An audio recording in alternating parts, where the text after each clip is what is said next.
জামানা এটা শুধু গল্প নয়, এটা ধীরে ধীরে আমাদের বাস্তবতায় রূপ নিচ্ছে।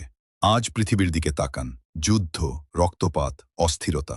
নিরীহ মানুষ প্রতিদিন নিহত হচ্ছে বহু বছর ধরে দখল, নির্যাতন আর অনিশ্চয়তার মধ্যে। একসময় সমৃদ্ধ ভূমি আজ ধ্বংসস্তূপের প্রতীক। এগুলো কেবল খবর না, এগুলো ফিতনার বাস্তব রূপ। রাসূল সাল্লাল্লাহু আলাইহি ওয়াসাল্লাম সতর্ক করেছিলেন, শেষ সময় ফিতনা এমন হবে যা অন্ধকার রাতের মতো ছড়িয়ে পড়বে। হাদিসটি বিভিন্ন সহিহ সূত্রে বর্ণিত অর্থবোধকভাবে এখানে উপস্থাপন করা হলো। আজ আমরা দেখি সত্যকে বিকৃত করা হচ্ছে, মিডিয়ার মাধ্যমে মিথ্যাকে সত্য হিসেবে প্রতিষ্ঠা করা হচ্ছে, অন্যায়ের বিরুদ্ধে দাঁড়ানো কঠিন হয়ে যাচ্ছে। সোশ্যাল মিডিয়ায় ফিতনা এক ক্লিকেই হারাম ছড়িয়ে যাচ্ছে, মানুষ গুনাহকে স্বাভাবিক মনে করছে।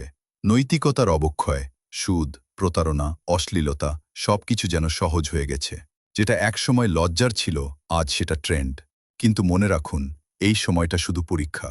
শেষ জামানার সবচেয়ে বড় শক্তি হল নিজের ঈমানকে বাঁচিয়ে রাখা।